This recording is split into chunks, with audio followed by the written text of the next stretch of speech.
네, 오늘 탑10 오늘 비 소식으로 시작해 볼까 합니다. 네, 저희 제목에서 다뤘던 것처럼 최악의 지하차도 참사, 폭우로 노선 바꿨다가 오송 지하차도에서 안타까운 희생이 점점 늘고 있습니다. 그 소식 먼저 전에 구자준 기자와 함께 짚어보도록 하겠습니다. 자, 구 기자, 저희가 확보한 블랙박스 영상에 그날의 참상이 고스란히 담겼다면서요. 보면서 그렇습니다. 설명을 해주시죠. 예, 얼마나 갑작스러운 사고였는지 영상 보면서 설명드릴 텐데요. 지금 보시면 8시 30분 50초쯤부터 촬영된 영상입니다. 토요일 오전인데요. 물이 들이차기 시작하더니 약 20초도 안 돼서 저 차가 터널을 빠져나가는 시점 보면요. 아스팔트가 지금은 옅게 보이는데 물이 갑작스럽게 차오르면서 바퀴가 물에 찰랑거리는 걸 볼 수 있습니다. 그리고 한 5초쯤 지나니까 다시 강물을 헤치듯이 물이 이렇게 나가는 걸 볼 수 있고요. 반대편 차로에는 아직 물이 안 들어차다가 이제 물이 차기 시작했는데 차량들이 계속 들어가고 있죠. 그러니까 물이 그 지하차도에 찼다는 것을 인지하지 못한 상태에서 반대편 차량도 계속 들어가고 있었던 걸로 보입니다. 그러니까 저 앞에 차와 지금 와이퍼를 닫고 있는 저 제보 차량은 저 상황을 빠져나온 거죠. 무사히 빠져나갔고요, 다행히. 예. 불과 1분도 안 된 시점에 저렇게 물이 빠르게 차올랐고 한 3분여 정도 만에 그 짧은 시간에 지하차도가 물로 가득 찬 겁니다. 예. 저 사고가 세종시 쪽 방향에 있는 그 둑이 갑자기 무너지면서 이제 발생한 걸로 추정이 되는데요. 왼쪽입니까, 오른쪽입니까? 화면에서 봤을 때. 예, 오른쪽에서 이제 오른쪽. 물이 지금 들이차기 시작하죠. 예. 그래서 1분도 안 돼서 물이 차올라서 차량들이 고립이 됐고요. 특히 이번에 피해가 컸던 그 버스의 경우에는요. 이 세종시 쪽에서 오송 방향으로 들어오고 있었는데 이 지하차도의 길이가 685m입니다. 예. 근데 그 버스가 터널 구간 430m를 거의 빠져나온 상태였는데 물이 쓰나미처럼 밀고 들어가면서 마저 빠져나오지 못하고 고립된 걸로 좀 알려져 있습니다. 지금 저희가 거의 다 빠져나왔었던 상태니까 조금만 더 왔으면 저 현장을 피할 수 있었군요. 벗어날 수 있었는데 그 경사도 있고요. 예. 물이 워낙 갑자기 들이닥치니까 빠져나가지 못했던 걸로 보입니다. 그렇군요. 지금 수색이 한참 진행 중인데 저 안에 지하철에 탔던 물은 다 뺐습니까? 아직도 빼고 있는 걸로 알고 있습니다. 그 오후 한 3시쯤 기준으로 배수율이 70% 정도 됐습니다. 예. 원래 오늘 오전 아침 8시만 하더라도요. 한 4, 5시 정도면 다 뺄 수 있을 줄 알았거든요.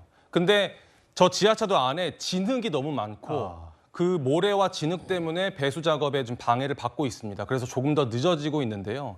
사실 어젯밤부터 저 배수 작업을 하느라고 고생이 많았습니다. 어젯밤에는 비도 많이 오고 물이 계속 넘치다 보니까 이 물의 유입을 막는 데만 오래 걸렸습니다. 그래서 8시 반쯤, 밤 8시 반쯤에 그 물막이 작업을 완료하고 야간 내내 배수 작업을 했는데요. 새벽 4시 33분쯤에 저 버스의 그 형체가 최초로 확인이 돼서 근접할 수 있게 됐습니다. 예. 그래서 오전 6시쯤에 잠수부를 투입하면서 수색이 시작됐고요. 오늘 이 시간까지 8구의 시신이 추가로 발견돼서 현재 사망자는 9명으로 알려져 있습니다. 그 9명 중에 저 버스와 관련된 그 사상자는 몇 명 정도 되는 겁니까? 추가로 확인을 해봐야 합니다만은 한 5명에서 6명 정도가 버스 승객으로 알고 있고요. 예. 그만큼 버스 승객의 피해가 컸던 걸로 보입니다. 그렇군요. 자, 저렇게 지하차도면 옆에 제방이 이제 붕괴돼서 물이 갑자기 들이찬 거 아니겠습니까? 홍수경보가 내려졌던 걸로 알고 있는데 몇 시에 홍수경보가 내려졌고 왜 교통 통제를 하지 않았던 겁니까? 경찰과 지자체는요, 이 지하차도를 무조건 통제하는 게 아니라 수위를 봐가면서 통제를 한다고 설명을 합니다. 예. 그러니까 이 지하차도 안에도 자동 배수 시설이 있기 때문에 수위를 보면서 통제를 하는데 이때는 통제를 안 했다는 겁니다. 그런데 둑이 터지면서 강물이 넘쳐 흘렀고 그래서 갑자기 물이 닥치면서 저런 사고가 발생했다는 건데요.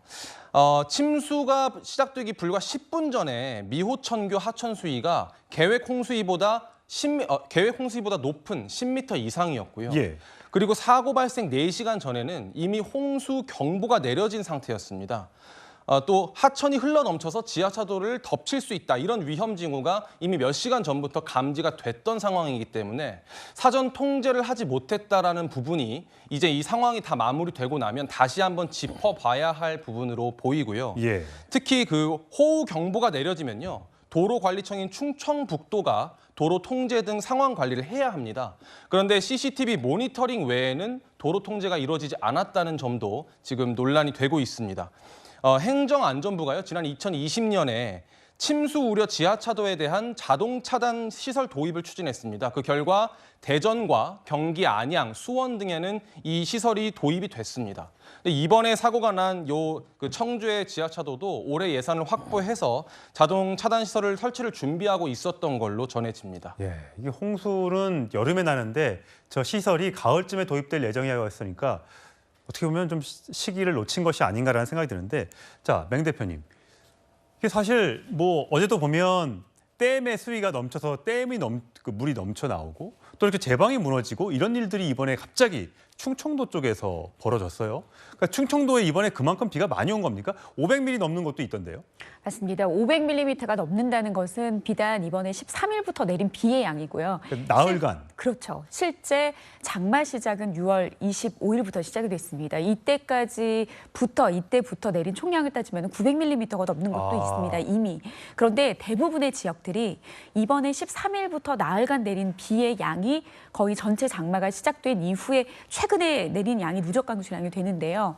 그러니까 최근 들어서는 과거에 경험하지 못한 그런 날씨가 나타나고 있는데 결국에 기상청에서 많은 비가 내릴 때 선제적으로 대응을 하게 하는 것이 바로 호우특보 아니겠습니까? 예. 호우특보는 1964년에 이제 처음 만들어지기 시작해서 그 사이에 6차례 개정을 했습니다. 그 말은 뭐냐면 계속해서 내리고 있는 그런 비의 패턴과 이런 것들을 고려를 해서 우리가 그걸 감당할 수 있는 방제적인 성능을 어느 정도 이제 개선하는 데 있어서의 기준치를 마련을 하는데 이게 최근에 2018년에 장기적으로 내리는 그 시간이 아니라 단기적으로 집중하는 기준으로 다시 공론화를 거쳐서 변경을 한 거였거든요. 그러니까 2018년 이전에는 뭐 6시간에 70mm가 내리더라도 호우주의보였는데 지금은 3시간 만에 60mm입니다. 그러니까 계속해서 이런 변경을 하고 있는데 앞으로 이런 집중호우의 형태의 비가 많이 늘어난다라고 하면은 호우주의보의 기준이라든지 이런 것들도 여러 가지에 좀 손을 대야 될 필요가 좀 있습니다. 그렇군요.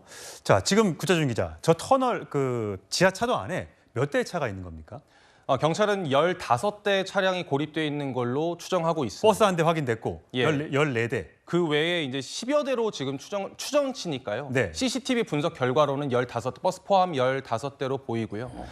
소방 당국이 파악하고 있는 대수랑 조금 다른데 예. 이것도 이제 배수 작업이 다 끝나면 조금 더 확실하게 확인할 수 있을 것 같습니다. 어제 오늘 합쳐서 9명의 사상자가 발생을 했고 그럼 나머지 지금 실종자는 그 지하차도에 어느 정도 있다고 지금 추정이 되고 있습니까? 처음에 실종 신고가 접수된 게 11명이었습니다. 예. 그중에 이제 추가로 시신이 발견되면서 8구의 시신이 추가로 수습이 된 거거든요. 하지만 실종 신고가 접수됐다고 해서 그 숫자가 바로 실종자다라고 저희가 확정할 수가 없는 상황이라서 말씀드리기가 좀 조심스러운데요. 네. 추가로 수습된 시신을 포함해서 실종자가 얼마나 더 있는지 확인을 해봐야 할 것 같습니다. 예, 제발 기적이 일어나서 실종자들은 생존 상태로 좀 발견됐으면 좋겠습니다.